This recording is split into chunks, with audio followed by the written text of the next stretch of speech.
sa Family Feud.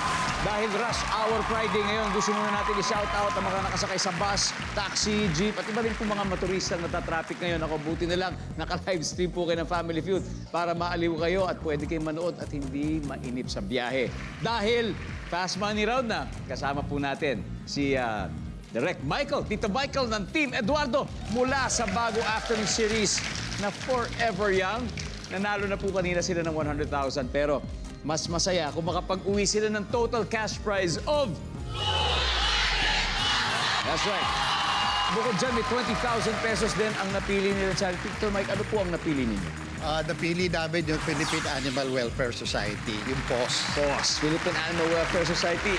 At this point, si Rafael nasa waiting area. Kaya oras na para sa Fast Money. Give me 20 seconds on the clock. Ito po. 5 questions na po. Kailangan sagutin within 20 seconds. Kung hindi kayo sigurado, pwede naman tayo mag-pass. Tapos balikan natin kung may oras pa. Here we go. On a scale of 1 to 10, 10 being the highest, gaano kalakas ang loob mong magpabakuna? Go. 8. Ang jowa mo at ang bibingka ay parehong blank. Matamis. Isdang masarap gawing tinapa. Galunggong. Masarap lakaran o tapakan kapag nakayapak. Damo. Maingay habang binubuksan. Pinto. Ito, Mike. Ito na po. On a scale of 1 to 10, gaano kalakas ang loob mo magpabakuna? 8. Ayan. Ang sabi ng survey ng 8 ay 18. Ito, meron. Ang jowa mo at ang bibingka ay parehong matamis. Ayan. Ang sabi ng survey dyan ay, wow, nice. Isdang masarap gawing tinapa, galunggong. Survey says, wow. Masarap lakaran o tapakan kapag nakayapak, grass. Damo. Survey says, yon.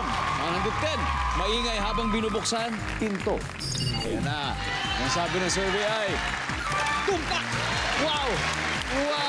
Galing. 52 to go. Let's welcome back Rafael. Welcome back. Now, good news.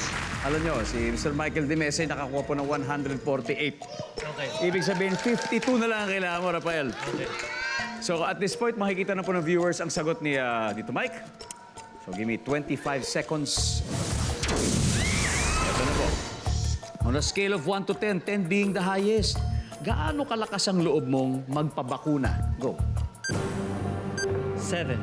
Ang jowa mo at ang bibingka ay parehong blank. Matamis. Bukod sa matamis. Malagkit. Isdang masarap gawing tinapa. Tuna. Masarap lakaran o tapakan ng nakayapak. Buhangin. Anong maingay habang binubuksan? Manok. Alright, bago natin reveal ang puntos, tawagin natin ang Mayor Rambo natin, Yuen, para tingnan natin kung makukuha ba natin ang 52 points. Join us, Yuen. Rafael, Let's go. here we go. Ano kaya ang maingay habang binubuksan? Ang sabi mo, manok. Paano mabubuksan ang manok? Paano bubuksan ng manok? Ano yun, yung buhay pa ba? Okay, let's see. Okay, go. Yuen, sabi mo, survey says... Ang sabi ng survey ay... Oh, wala. Ang top na answer natin, ay pinto. iniisip Kasagot yan. dito, Mike. Masarap lakaran o tapakan kapag nakayapak. Ang sabi mo ay saan? Buhangin. Ang sabi ng survey... Wow! Ang top answer ay makinis na sahig. O, isdang masarap gawing tinapa. Ang sabi mo ay tuna. Ang sabi ng survey ay... Oh, 0. galunggong ang top answer. Galunggong. Ang jowa mo at ang bibingka ay parehong malagkit. Oh, dahil. Ang sabi ng survey. Yao, meron. What? Come on.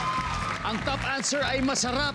Eto na, isa na lang. Tingnan Okay, natin. scale of 1 to 10, gaano kalakas ang loob mo magpabakuna? Kailangan mo ng 25 points. Ang sabi ni Rafael ay 7. Sa tingin ko guys 4. Pero ang sabi ng survey ay... 25 points. Go, tingnan natin. Oh, sayang. Ang top answer ay 10. 10 ang top answer. Anyway, congratulations pa rin. Thank you. Nanalo pa rin kayo ng 100,000 pesos. Let's welcome back Team Esmeralda. Yeah! So, kailan ulit papalabas ang Panoorin Forever niyo po. Young? Panoodin niyo po ang Forever Young. Kailan? Ay ipapalabas sa October 21. Ayos! Excited na kami dyan. Muli, GMA. maraming salamat, Team Eduardo, Tito Mike. Maraming salamat, guys. Thank you very much. And of course, Team Esmeralda Nazila. Thank you Thank you very